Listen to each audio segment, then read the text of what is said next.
بسم اللہ الرحمن الرحیم۔ السلام علیکم دوستو، اور خان غازی کی وفات تک کا قصہ ہم پچھلی ویڈیو میں بیان کر چکے ہیں۔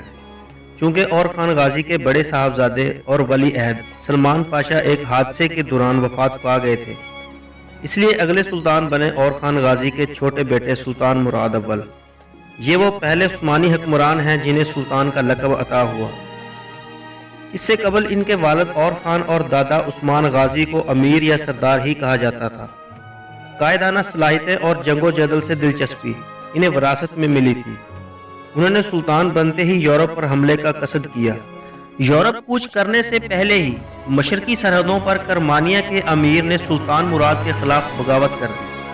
چنانچہ سلطان مراد نے پہلے اس بغاوت کو کچلا اور اس کے بعد یورپ کی طرف متوجہ ہوا۔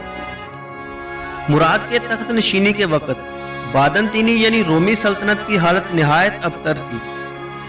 اس کے تمام ایشیائی علاقوں پر عثمانیوں کا قبضہ ہو چکا تھا۔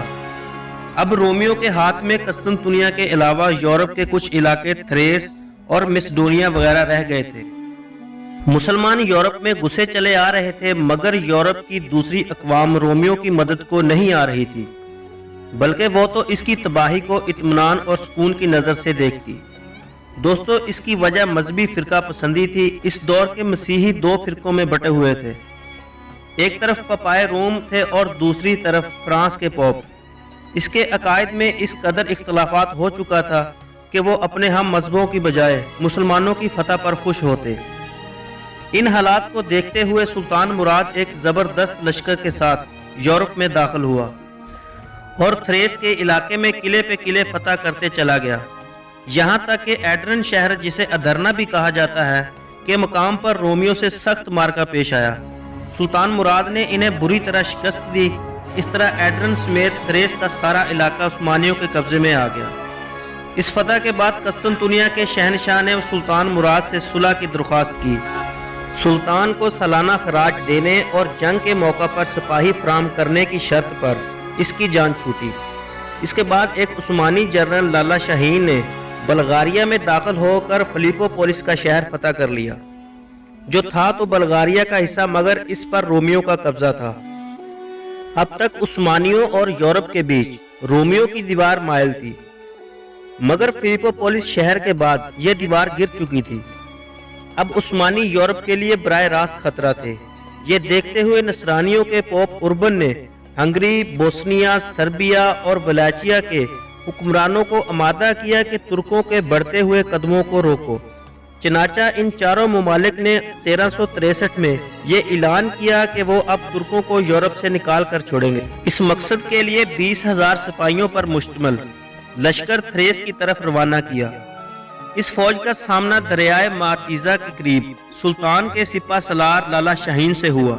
لالا شاہین کے پاس ایک مختصر سی فوج تھی، مگر اس بہادر شخص نے سلطان مراد کا انتظار کرنے کی بجائے اس فوج کے ساتھ یورپی لشکر پر حملہ کر دیا۔ یہ حملہ ایسا کاری تھا کہ ساری کی ساری فوج کو تہہ تیف کر ڈالا۔ ہنگری کا بادشاہ بھی بڑی مشکل سے اس موقع پر جان بچا کر بھاگ سکا۔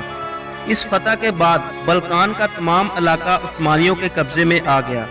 اب سلطان نے یورپ میں اپنی فتوحات کو جاری رکھنے کے لیے اپنا دارالحکومت ایشیا سے یورپ یعنی بھروسا سے ایڈرن شہر منتقل کر لیا۔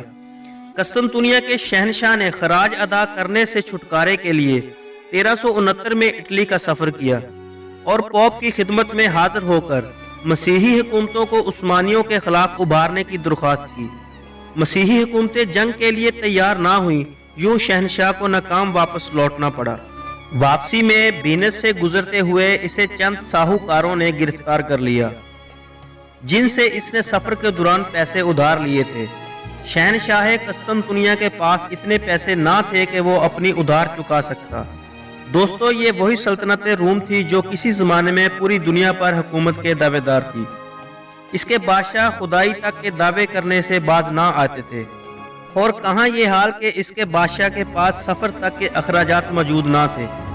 جب قسطنطنیہ میں شہنشاہ کے بیٹے کو یہ بات پتہ چلی تو وہ بجائے فکر مند ہونے کے بہت خوش ہوا اور حکومت اپنے ہاتھ میں لے لی، جبکہ اس کے چھوٹے بھائی نے اپنی ذاتی جائیداد فروخت کر کے